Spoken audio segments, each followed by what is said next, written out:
os pilares da nossa vida: fé e confiança em momentos de turbulência. Na realidade, fé e confiança são em todos os momentos, mas tem momentos que nós precisamos de mais força. Interessante que eu não li o livro ainda, mas já fiquei curioso em ler, que acho que vai ser um livro, já se tornou um best-seller. Acabou de sair, The Happiest Man on Earth, o homem mais feliz na face da Terra. Ele foi escrito por Eddie Jaku. Ele é provavelmente o sobrevivente do Holocausto de mais idade. Ele acabou de completar 101 anos de idade, que ele tem a vida longa. Ele mora em Sydney, na Austrália.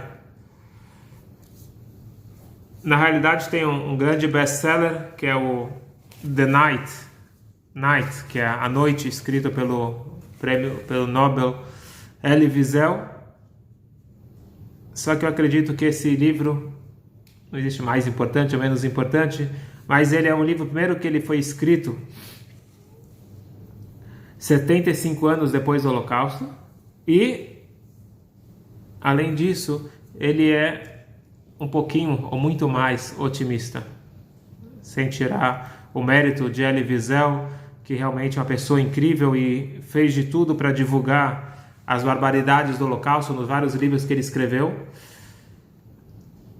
Até falando um pouquinho, antes de falar desse senhor Eddie Jaku, eu queria contar só uma história interessante do Elie Wiesel que eu escutei justamente semana passada.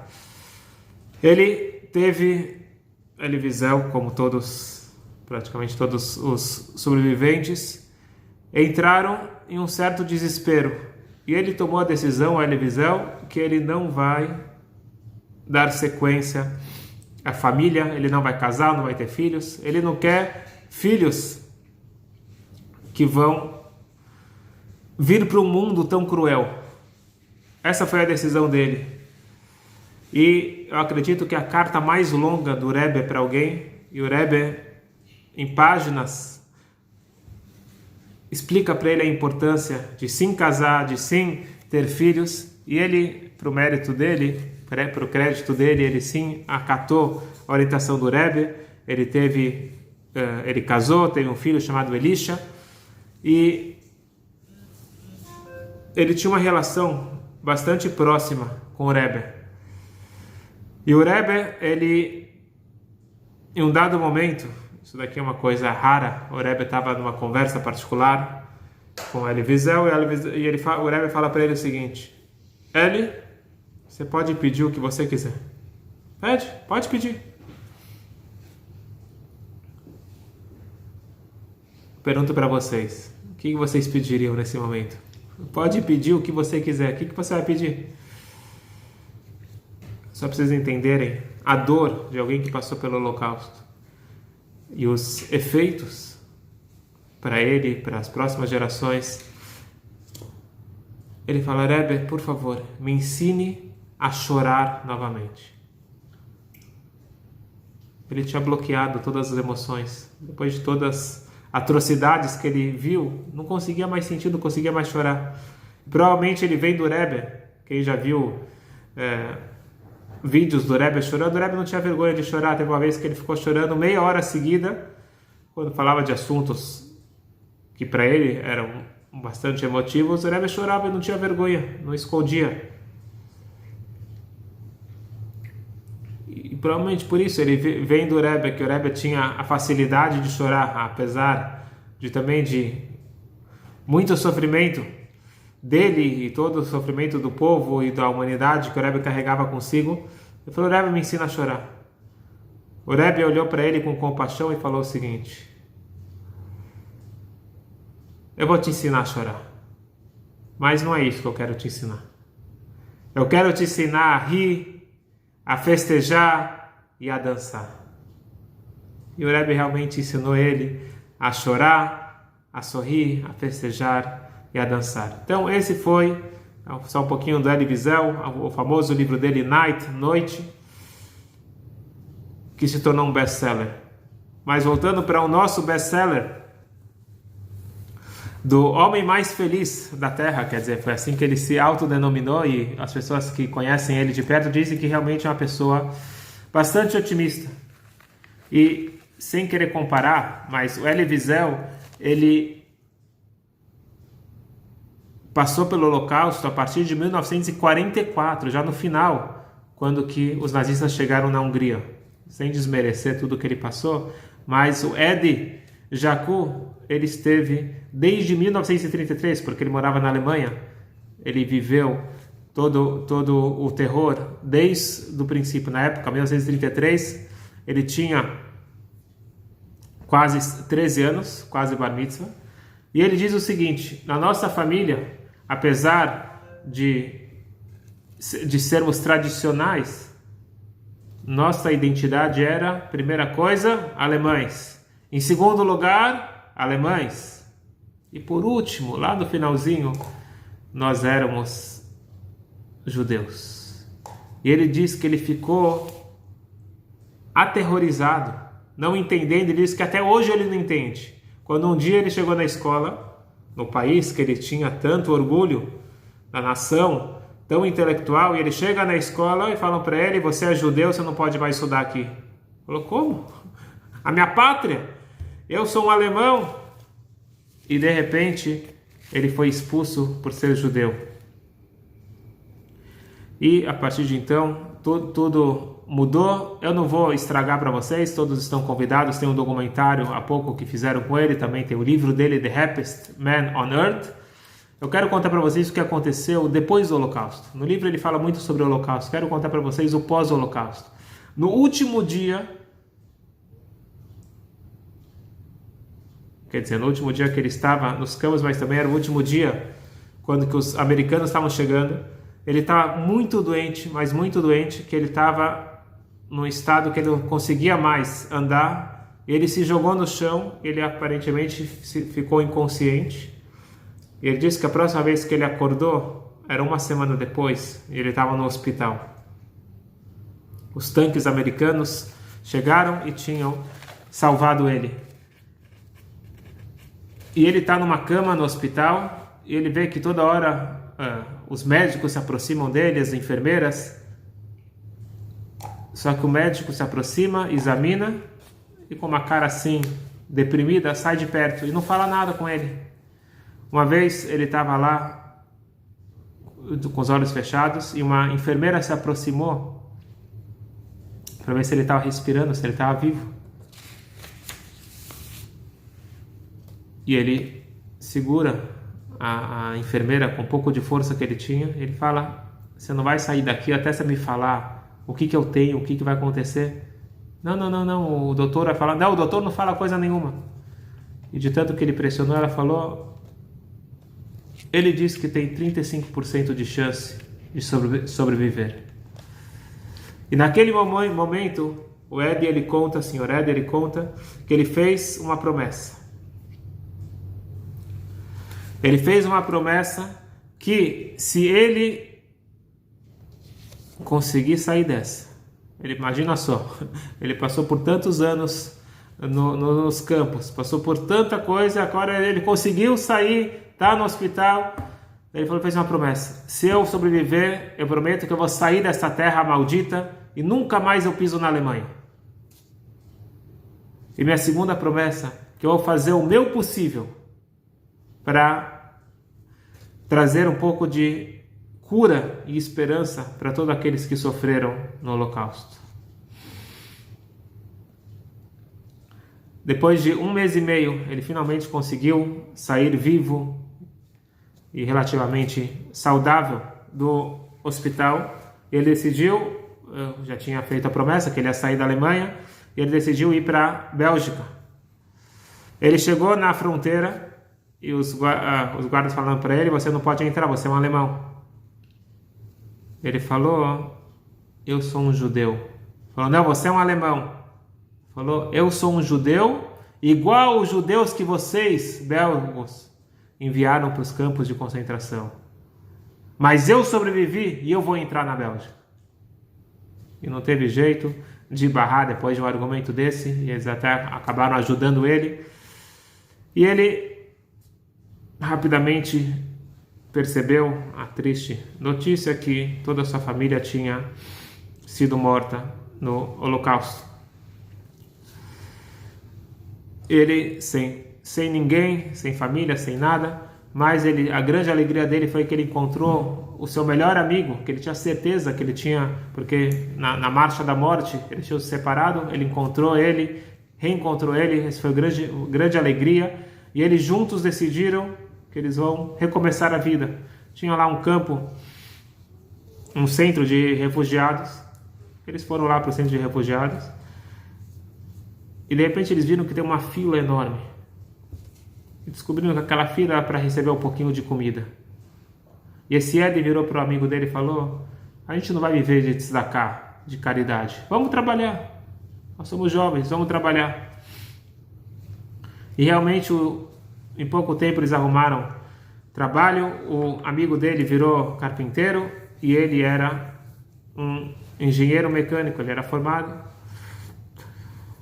E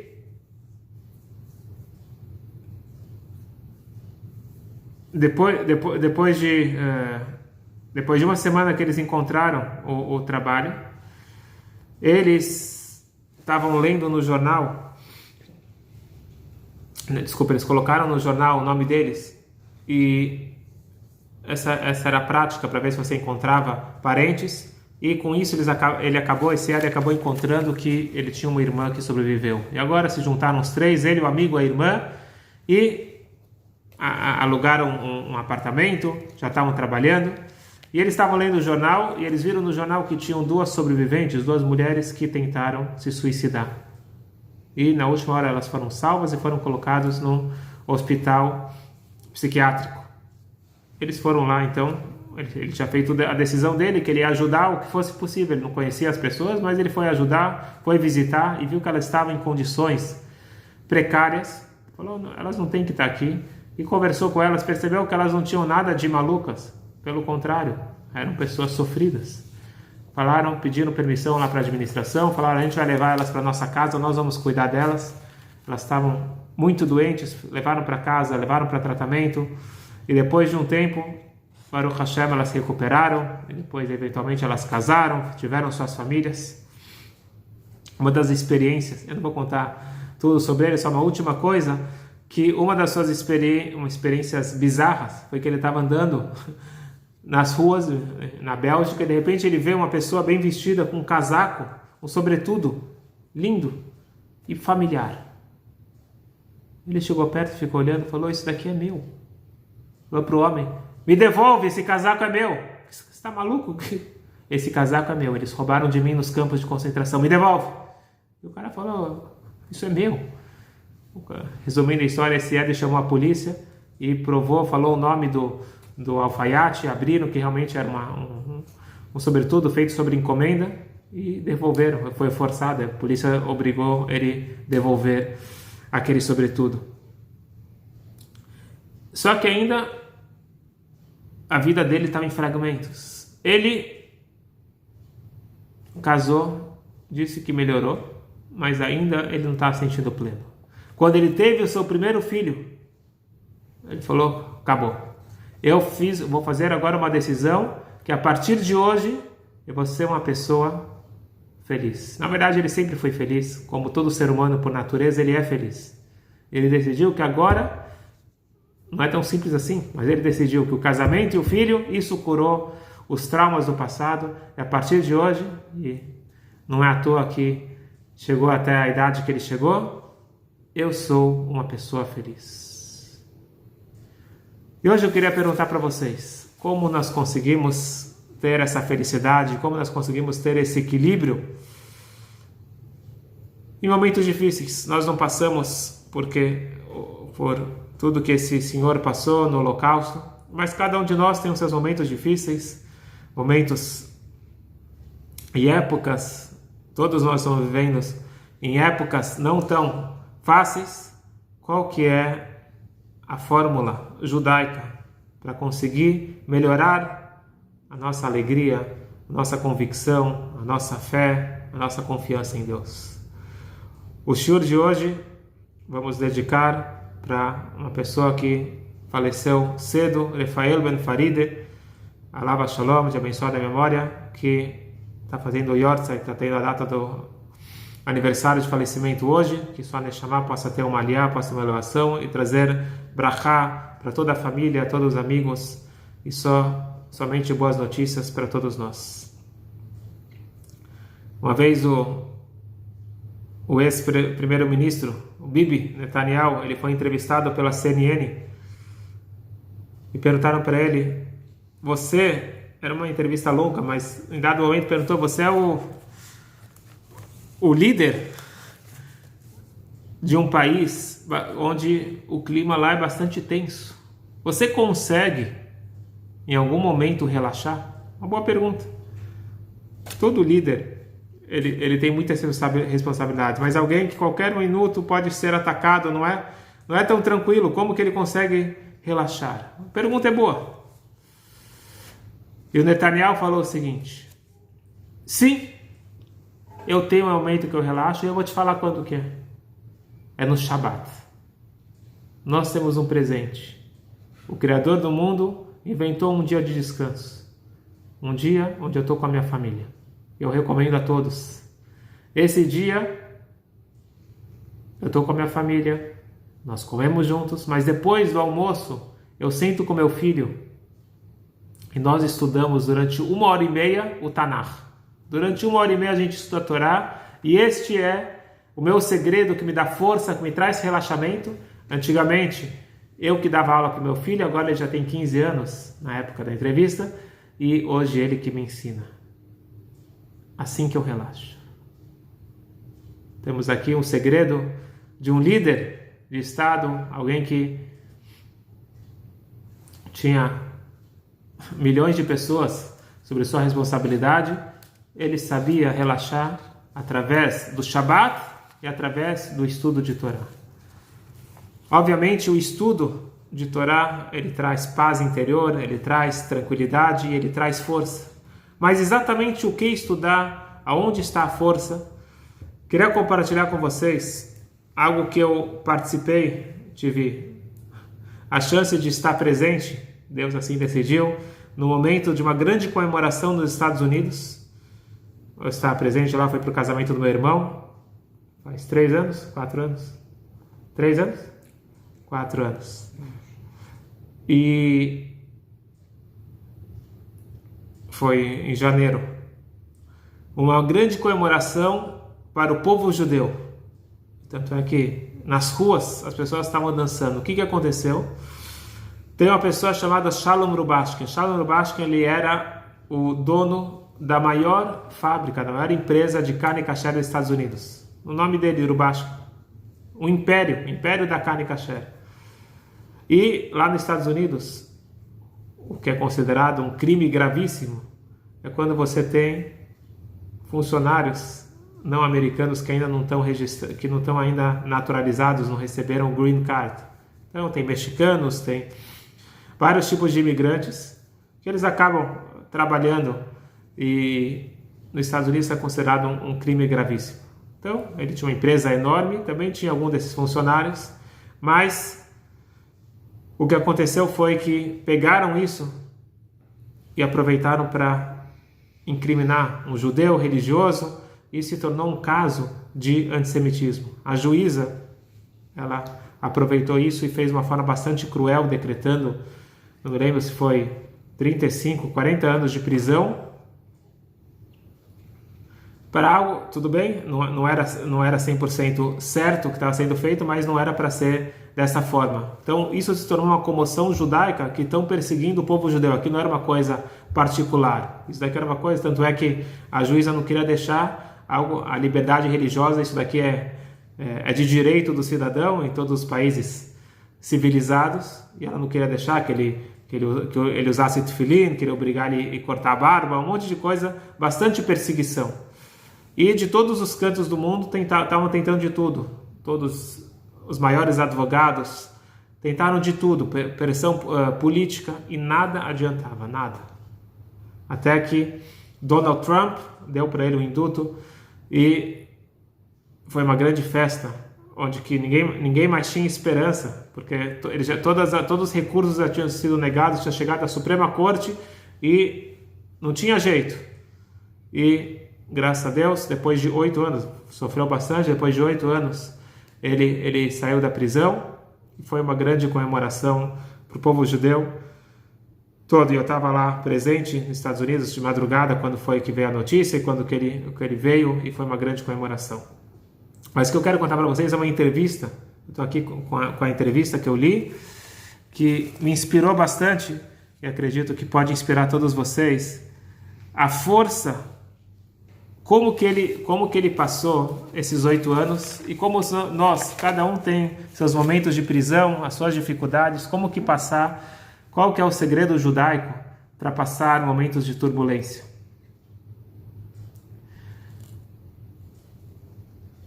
E não é uma coisa normal, porque na prisão eles não deixavam ele falar com a família, não deixaram ele para o casamento do filho, fizeram de tudo para fazer ele sofrer, mas uma coisa eles permitiam, que era ele usar o e-mail. Não podia, o telefone tinha muita restrição, quanto tempo ele podia falar com a família, mas o e-mail ele podia usar. E é incrível que ele se tornou um inspirador dentro da prisão, dentro de tudo que ele estava sofrendo, para milhares de crianças de escolas no mundo todo. Então os professores falavam para as crianças escreverem cartas para ele, para ajudar ele, mas em geral era ele que inspirava as crianças, falando que tem que ter fé, tem que ter convicção. E como que ele disse, ele nunca se considerou um preso. Ele era uma pessoa que estava na prisão, mas ele não era um prisioneiro. Isso faz toda a diferença para a nossa vida. A gente tem várias situações que a gente se coloca como vítima. A gente pode escolher ser um homem livre, que está dentro de uma situação limitadora. E ele era fonte de inspiração para todos lá dentro, de fé, convicção. Qual que é o segredo dele? Então foi isso que perguntaram para ele. E ele disse o seguinte: obviamente que quando eu recebi a notícia foi um grande susto, vamos chamar assim, estava totalmente chocado, mas imediatamente eu coloquei na prática aquilo que a gente estuda a vida toda, emuná, fé. O que quer dizer fé? Fé significa que Deus existe, fé significa que tudo que Deus faz é para o bem, e que Deus ele está controlando cada instante, cada momento, tudo que está acontecendo é guiado e controlado pela mão divina. Ele falou: eu sou humano, eu tenho Yetzirará, eu tenho um instinto negativo dentro de mim, e vinha na minha cabeça aquele negócio, mas desiste, e não era fácil, mas eu trabalhei para acreditar que não é culpa da juíza, aquela juíza antissemita, não é culpa do governo, não é culpa daqueles que mentiram, muita gente mentiu, muitos funcionários acabaram inventando coisas, não é culpa deles. Hashem quer que eu fique aqui, tem algum motivo. Isto é emuná, é fé. Agora ele falou o seguinte: tem duas formas de você chegar na fé. Uma forma é através do intelecto. Você para, estuda, pensa, entende que existe Deus, e Deus ele não só criou, Deus ele está criando o mundo a cada instante. Se Deus está criando o mundo a cada instante, significa que tudo que está acontecendo é para o meu bem. Esse é um tipo de fé. Essa fé ele disse que não era o suficiente. Eu cheguei na fé que eu aprendi na Hassidut, que é a fé suprarracional. É algo que vem da alma. Algo que, ele disse, quando você está nessa situação, quando você está numa situação de apuro, de repente você aprende na marra, ou você vê que você tem uma capacidade inata que você normalmente não exerce. Todos nós temos essa... Eu não gosto até da palavra fé. Fé não é uma palavra boa para traduzir emuná. Emuná é uma conexão suprarracional. Uma conexão igual um filho está conectado com seu pai. Então, existe aquele filho que ele está se dando bem com o pai. Existe aquele filho que está brigado com o pai. Mas ele não deixa de ser filho. Assim também não existe perder a emuná, não existe perder a conexão. Agora existe fortalecer essa conexão. E naquele momento de apuro, de repente, Não é um desespero, pelo contrário. Eu encontrei dentro de mim forças que eu nunca tinha colocado em prática. Só que isso é a primeira etapa. Eu quero explicar para vocês o seguinte. Tem dois conceitos e o segundo ele é mais interessante. Emuná, fé, a gente fala bastante. Fé significa o seguinte, que tudo que Deus faz é para o bem, mas agora está ruim, a situação está preta, mas é para o bem, mas eu não consigo enxergar. O ideal é você ter bitachon. Bitachon significa confiança. Confiança é a seguinte, eu vou sair dessa, vai se resolver. Como? Não sei, vai se resolver. Até uma coisa interessante que eu escutei, não sei se foi ele contando, alguém contando.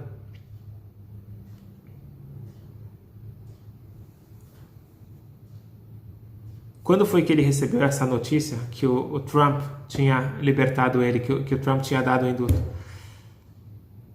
Eles tinham tentado, os melhores advogados dos Estados Unidos, e não só dos Estados Unidos, de outros lugares também, se colocaram à disposição gratuitamente para ajudar. Como eu falei, que era uma questão de honra do povo judeu. Quando ele entrou com o último recurso, e o último recurso foi negado, o que significa que o último recurso foi negado? Significa que ele ficaria lá mais quase 30 anos na prisão. Ele fala que ele ficou feliz. Ele começou a dançar. A gente não está falando de um tzadik, alguém que tem uma pessoa normal, era um businessman, mas uma pessoa que estudou a Hassidut. Ele falou, agora sim eu posso ter certeza que Deus vai me ajudar. Até agora eu estava me apoiando nesse advogado, naquele advogado, nesse político. Então, eu tinha ainda uma esperança. Agora eu sei que só Deus pode me ajudar. Não tem mais pelo caminho da natureza. E logo depois veio para ele a notícia que o Trump tinha libertado ele. Então isso significa que... Uma criança que pediu, chegou a carta para o Trump. Muito bom. Minha mãe está me lembrando que foi uma criança, uma dessas crianças que se conectava com ele, mandou uma carta para o Trump e ele acabou lendo o pedido da criança para libertar ele, ele acabou atendendo. Legal. Essa confiança, essa certeza absoluta que vai dar certo, mesmo quando você não tem nenhum caminho pela natureza, isso é muito difícil, mas este é o caminho para as coisas darem certo.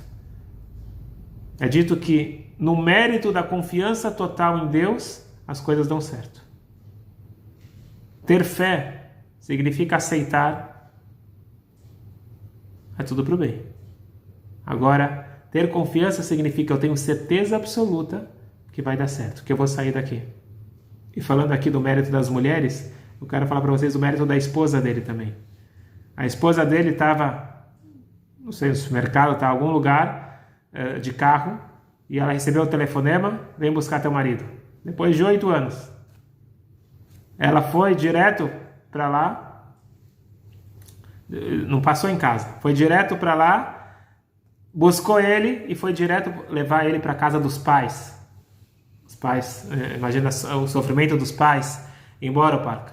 E depois foi para o 7-7, tem uma grande comemoração. E ele estava vestido com a roupa dele de Shabbat, com o chapéu, tudo.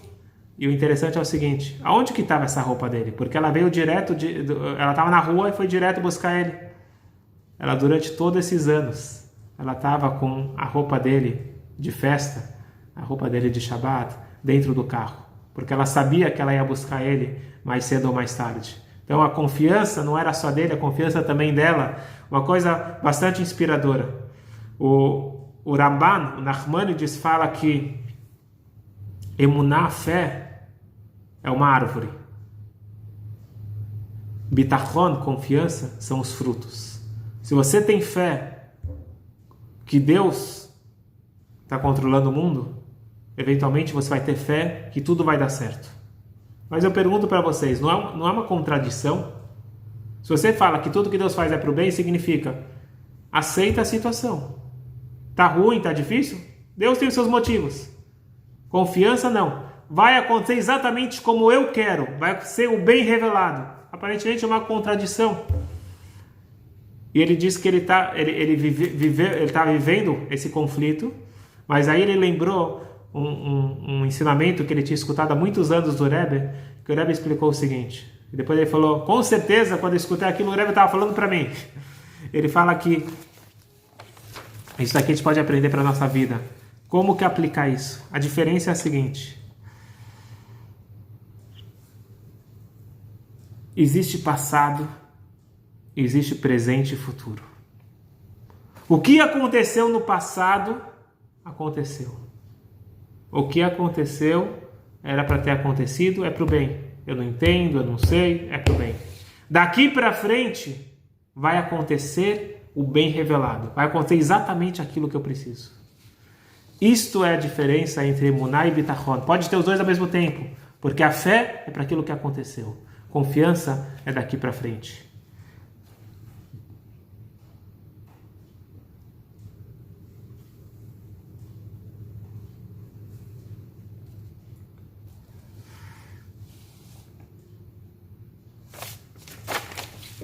Tem bastante coisa, mas só mais uma coisa interessante é o seguinte. Aí o entrevistador perguntou para ele, mas na prática, tudo bem, entendi toda a teologia, mas como que você vivia? Ele falou, vivia com alegria, com confiança. Ele falou, de onde você teve essa força? Ele falou, teve uma história conhecida, mas a explicação do Rav Yoel Kahn era o grande aluno do Rebbe, acabou de falecer faz 3 dias, Rav Yoel Kahn, de abençoada memória, vou falar uma história no mérito dele.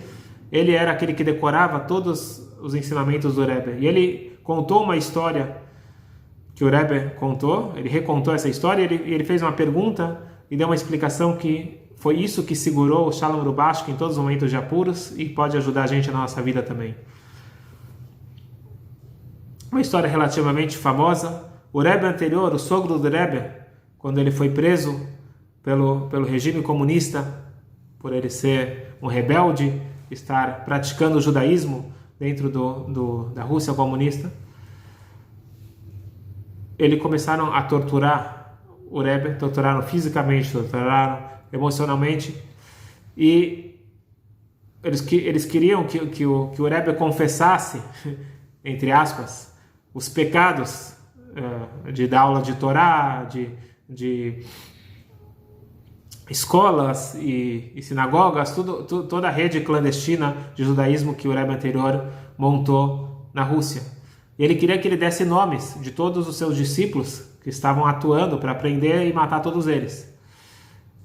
E o Rebbe, obviamente, não cooperou com eles. E num dado momento eles pegaram um revólver e apontaram para a cabeça do Rebbe e falaram, olha bem, esse brinquedo aqui já fez muita gente falar.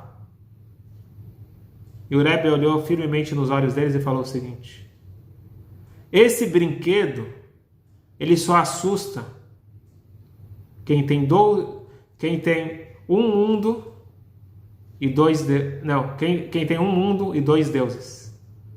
Mas quem tem 2 mundos e 1 Deus, esse brinquedo não assusta.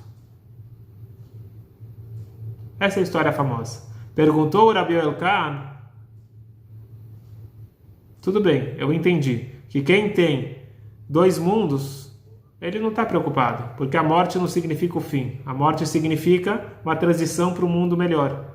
A morte é muito difícil para quem ficou, mas para quem foi, ele está indo para o paraíso, ele está indo para um mundo muito melhor. Então eu não tô com medo de ir para o próximo mundo. O judeu não tem medo da morte, é uma transição. A gente faz tudo para sobreviver, mas a gente não tem medo de passar para o próximo estágio. E eu tenho um Deus, eu tenho confiança e não tô preocupado.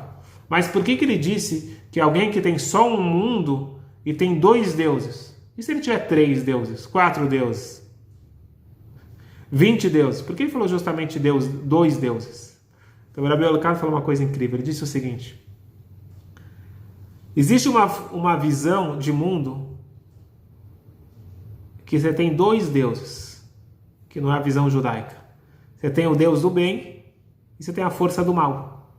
Então, quando as coisas estão indo bem, graças a Deus, Deus está me ajudando. Quando as coisas estão indo mal, então é o Satã, é a força do mal que está dominando. E aí talvez é melhor eu procurar uma outra força, um outro Deus. Uma pessoa que vive dessa forma, ele vive com medo. Agora, a pessoa que ele entende que só tem um Deus, portanto, tudo que acontece vem desse mesmo Deus, e se Deus ele é bom, tudo que acontece é para o bem, não tenho preocupação. Foi essa a história, disse o Shalom Abashi, que me segurou durante esses 8 anos de sofrimento intenso. E essa história pode segurar cada um de nós. Entender que nós temos 2 mundos e um Deus. Isso significa bitachon. Isso significa ter emuná, o que já passou. Eu tenho confiança, eu tenho aceitação pelo aquilo que já passou. Tudo é para o bem. Eu não entendo, nem sempre entendo, mas daqui para frente vai acontecer exatamente aquilo que eu preciso. O bem revelado. O bem concreto. Quanto mais tempo nós temos? Já está tarde, mas vamos finalizar só com mais uma história, para a gente dormir com uma história hassídica. É dito que o Baal Shem Tov, o grande mestre hassídico, fundador do hassidismo, 300 anos, ele teve um sonho. E nesse sonho revelaram para ele: se você quer aprender exatamente o que quer dizer bitachon, você quer aprender o que quer dizer confiança em Deus, você tem que viajar para tal lugar, encontrar tal pessoa. Esta pessoa, ele realmente tem confiança em Deus. E o Baal Shem Tov, ele ficou intrigado. Quem é essa pessoa que realmente tem confiança em Deus? Eu quero aprender.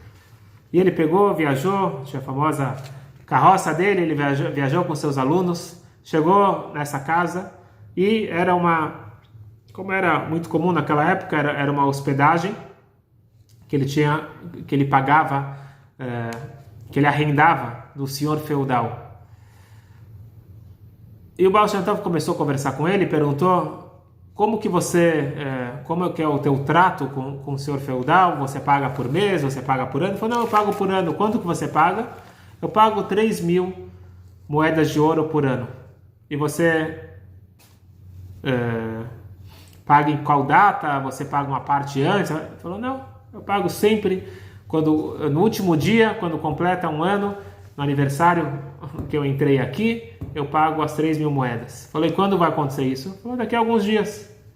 E você já tem parte do dinheiro? Não, não tenho nada, não tenho um centavo. E como que você vai conseguir o dinheiro? Como você pretende conseguir? Falou: Deus vai me ajudar.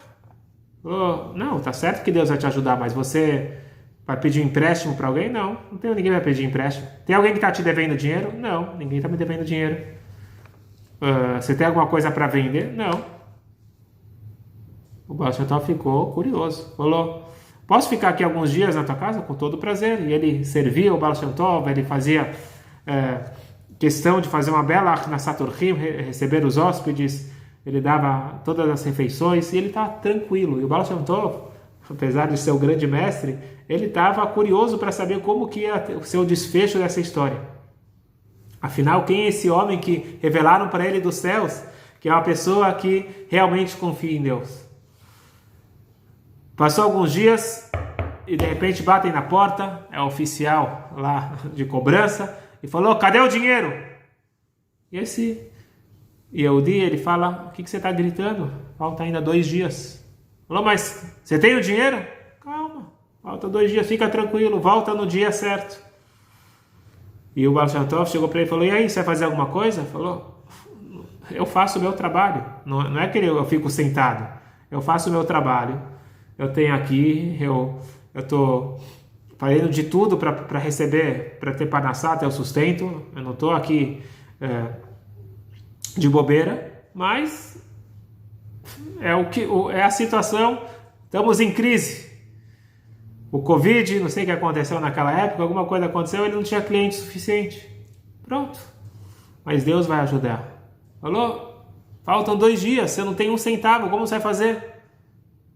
Talvez procura alguém para te emprestar. Falou: eu não me apoio sobre pessoas, eu me apoio 100% sobre Deus. O Baal Shem Tov esperando para ver o que vai acontecer. Chegou o dia marcado, o último dia, o oficial chega lá de madrugada, começa a bater na porta. Cadê o dinheiro? Falou, calma, para de me atrapalhar. O que é essa violência? O horário combinado é no pôr do sol. E o Baal Shem Tov olha que ele está tranquilo, ele faz a reza da manhã, ele faz o trabalho dele que ele tem que fazer, ele vai estudar um pouco de Torá. Chega a hora do almoço, ele serve as visitas, super tranquilo. Quando acabou o almoço, bate na porta e tem três judeus comerciantes pedindo para conversar com ele. Falou, por favor, entrem. A gente ouviu dizer que o senhor feudal ele é uma pessoa bastante difícil, uma pessoa que não é fácil você se aproximar dele. A gente ouviu falar que você tem uma boa entrada com ele. A gente quer te propor um negócio. A gente quer que você seja o mediador, o intermediário. A gente quer comprar dele trigo, cevada. A gente precisa comprar deles alguns produtos. E a gente está disposto a pagar X pelo trigo, X pela cevada. E se precisar, você pode acrescentar um pouquinho mais. A gente vai te dar uma boa comissão. Não se preocupa, a gente vai te dar 500 moedas. Ele falou para eles, o meu preço é 3.000 moedas de ouro. Nem um centavo a menos. Você está maluco? E que é isso? A gente pode pagar no máximo 1.000. A gente vai dobrar a oferta. 3.000 não tem como.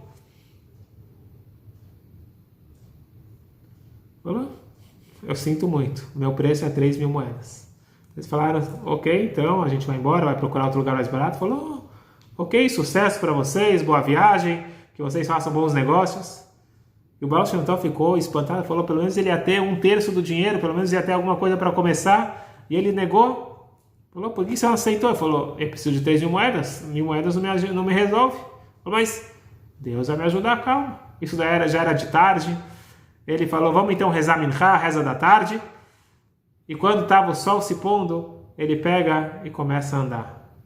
Ele vai andando, e Baal Shem Tov, os alunos começam a andar atrás. Quando ele está já um pouco distante da casa dele, se aproximando lá do castelo do senhor feudal, aquela carroça com aqueles comerciantes vem, para do lado dele, eles descem correndo e fala, a gente aceita, a gente vai te pagar 3.000. Falou, tá bom, então vem comigo, eu estou indo lá falar com o senhor feudal, vocês podem vir comigo.